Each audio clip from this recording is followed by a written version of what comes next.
sam igral pred približno 35 leti. En aplavz.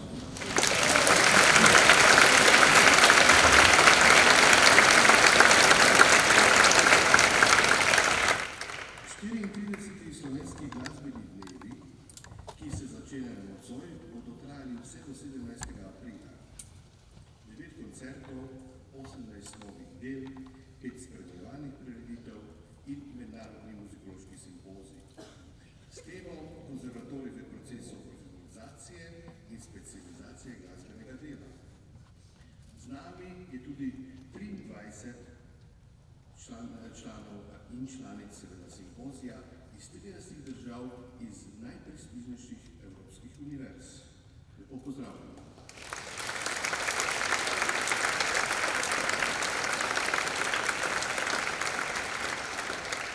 Seveda brez financ tega ne bi bilo nič, tako da tu se moram zahvaliti Mestni občini Ljubljana predvsem, ki že vsaka leta podpira slovenske glasbene dneve, čeprav nimajo naziva ljubljanski.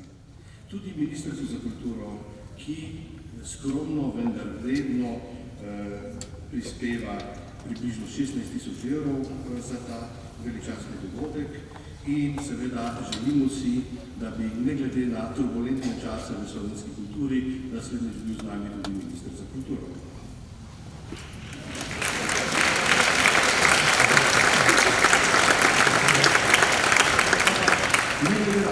Ne glede na to, v katero sfero upravnih in vladajočih institucij sodimo, sodelujemo izjemno uspešno. In rad bi se zahvalil Univerzi v Ljubljani, potem Akademiji za glasbo v Ljubljani, Slovenski filharmoniji, Konzervatoriju za glasbo v Ljubljani, RTV Slovenija, Glasbeni matici, Društvo slovenskih skladateljev. Mislim, da je to vse, torej izjemno pomembno je, da vse te institucije sodelujejo pri tem projektu. Danes bomo slišali med drugim, pa s tem ne zmanjšujem pomena, tudi Beethovenovo 6. simfonijo. Zakaj to omenjam? Mislim, da je natanko, oziroma vem, 200 let, odkar je Beethoven poslal to partituro Filharmonične družbe v Ljubljani z določenimi novimi korekturami, ki jih bomo danes lahko tudi slišali in vas tudi vabim, da si v pauzi tega koncerta faksimile pogledate prvi spremnik Cankarjevega doma, ki sem ga posebej skupaj z vsemi omenjenimi institucijami natisnili v tej priložnosti. Kaj naj še rečem? Pridite čim večkrat v kulturne dvorane, pa ni pomembno, ali je to Cankarjev dom, ali Slovenska filharmonija, ali Križanke Streka brez, mimo te Streka bo naslednje leto. Ampak pridite čim večkrat v takem številu, mi, ki to pripravljamo za vas in za nas bomo izjemno veseli. Sedaj pa mi dovolite, da povabim še dva izjemno pomembna gosta, ki imate veliko povedati o tem, zakaj smo danes tukaj. To je rektor Univerze v Ljubljani, gospod profesor dr. Igor Papič in dekan Akademije za glasbo, gospod Marko Vatovec.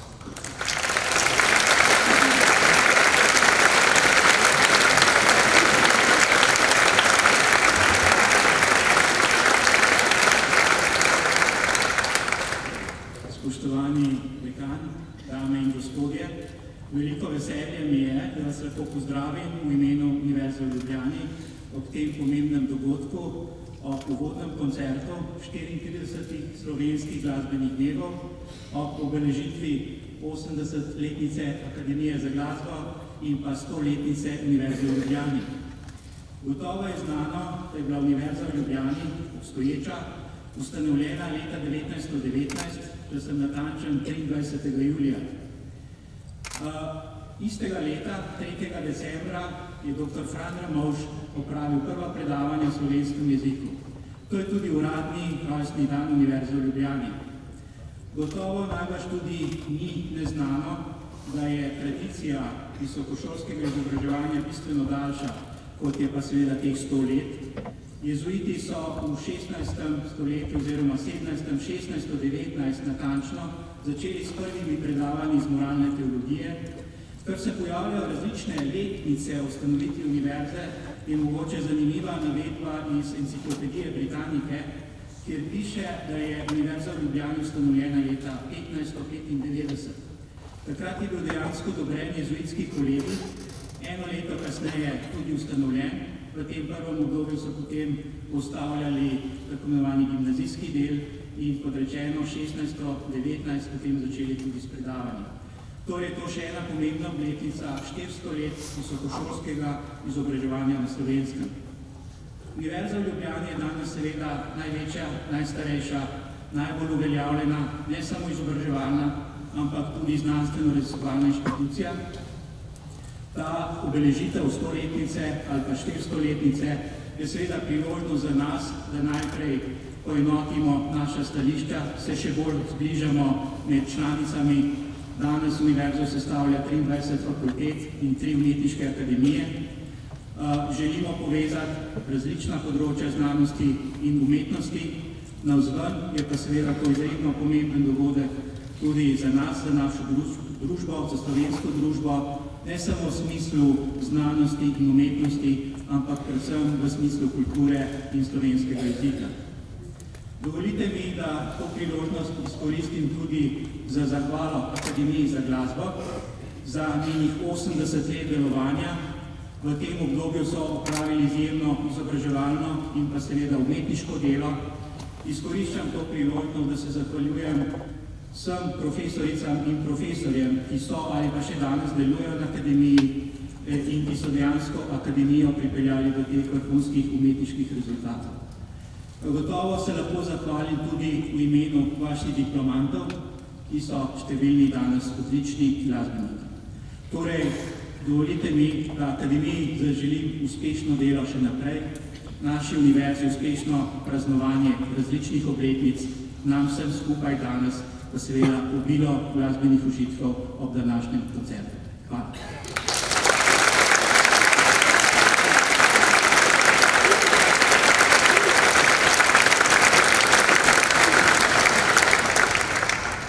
Spoštovane gospe in gospodje, cenjeni gostje, lepo pozdravljeni tudi v imenu Akademije za glasbo Univerze v Ljubljani. Moja predhodnika sta tako rekoč povedala že skoraj vse, kar sem imel namen povedati tudi sam. Namreč leto 2019 je za Akademijo za glasbo Univerze v Ljubljani seveda posebnega pomena, zaradi tega, ker to leto pomeni 100-letnico višješolskega glasbenega izobraževanja. Leta 1919 je bil namreč ustanovljen v okviru Ljubljanske glasbene matice prvi konzervatorij na Slovenskem, s katerim so želeli postaviti zametke profesionalnemu izobraževanju profesionalnih glasbenikov. Iz konzervatorija leta 1939 nastane Glasbena akademija, ki je tudi predhodnica zdajšnje Akademije za glasbo Univerze v Ljubljani. Kot je povedal gospod Brlek, direktor Festivala Ljubljana, je leto 2019 pomembno tudi zaradi 200-letnice članstva, častnega članstva Ludvika van Beethovna v takratni filharmonični družbi. V zahvalo za to častno članstvo je znameniti skladatelj Ljubljanske filharmonične družbi podaril prepis svoje 6. simfonije opus 68, tako imenovane pastoralne, ki jo bomo danes slišali v izvirni izvedbi. Na Akademiji za glasbo Univerze v Ljubljani imamo namen faksimile tudi izdati. Računamo, da ga bomo lahko predstavili 23. oktobra, ko bomo svečano akademijo, tudi svečano v tej dvorani obeležili 80-letnico Akademije za glasbo. Na koncu naj povem še, da smo na Akademiji za glasbo posebej ponosni na sodelovanje, ki smo ga v teh 80 letih uspeli vzpostaviti z vsemi glasbeno-kulturnimi institucijami na Slovenskem in bi to priložnost seveda izkoristil, da se zahvalim Festivalu Ljubljana in njegovemu direktorju gospodu Darku Brleku za to, da so nas povabili, da lahko svečano otvorimo te 34. slovenske glasbene dneve in pa seveda Cankarjevem domu, ki nam je prijazno omogočil, da to izvedemo v tej najbolj eminentni slovenski dvorani in pa seveda direktorici Cankarjevega doma, gospe Uršuli Cetinski. Na koncu, dragi gospe in gospodje, seveda zahvala tudi vsem vam, ki nas v teh letih zvesto spremljate na naših koncertih in drugih prireditvah in nas tako spodbujate, da postajamo še boljši. Spremljajte nas še naprej. Hvala lepa, želim vam prijeten večer.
Thank you.